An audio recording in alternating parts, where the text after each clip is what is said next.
ଥରେ ସ୍ୱାମୀ ବିବେକାନନ୍ଦ ଟ୍ରେନରେ ଯାଉଥିଲେ।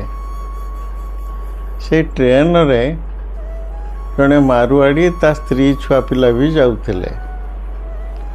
ମଧ୍ୟାହ୍ନ ସମୟରେ ମାରୁଆଡ଼ି ରୁଟି ସବଜି ଆଚାର କାଢ଼ିକିରି ଖାଇବେ। ଏହି ସମୟରେ ସ୍ୱାମୀଜୀକି ପଚାରିଲେ, ସ୍ୱାମୀଜୀ ଆପଣଙ୍କୁ ଭୋକ ଲାଗିଛି? ସ୍ୱାମୀଜୀ କହିଲେ ନା। କିଛି ସମୟ ପରେ ଟ୍ରେନଟି ଚାଲିଲା।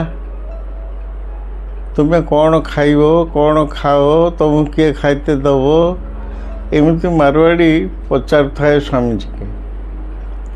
ଯଥା ସମୟରେ ଗାଡ଼ିଟି ଯାଇ ଗୋଟେ ଷ୍ଟେସନରେ ପହଞ୍ଚିଲା। ଷ୍ଟେସନରେ ସ୍ୱାମୀଜୀ ବି ଓହ୍ଲେଇଲେ, ମାରୁଆଡ଼ି ବି ଓହ୍ଲେଇଲେ।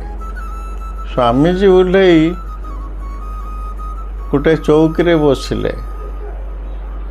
ଜଣେ ଭକ୍ତ ଲୋକ ସେ ଖୋଜି ଖୋଜି ଆସିକିରି ପହଞ୍ଚିଲା।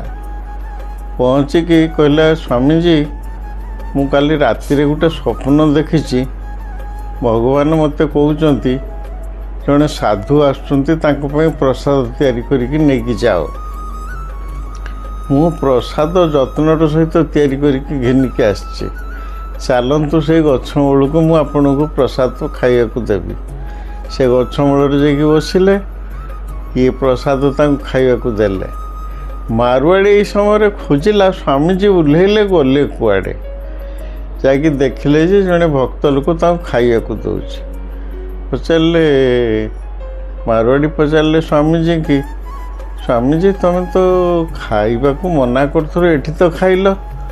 ସେଠୁ ସେ ଭକ୍ତ ଲୋକ ଜଣକୁ କହିଲେ, ଭଗବାନ ମୋତେ କହିଥିଲେ ଜଣେ ସନ୍ଥ ମହାତ୍ମା ଆସୁଛନ୍ତି, ସେ ମୋର ପରମ ଭକ୍ତ, ତାଙ୍କ ପାଇଁ ତୁ ରୋଷେଇ କରିକି ଖାଦ୍ୟ ନେଇକି ଯା। ତେଣୁ ମୁଁ ନେଇକି ଆସିଛି।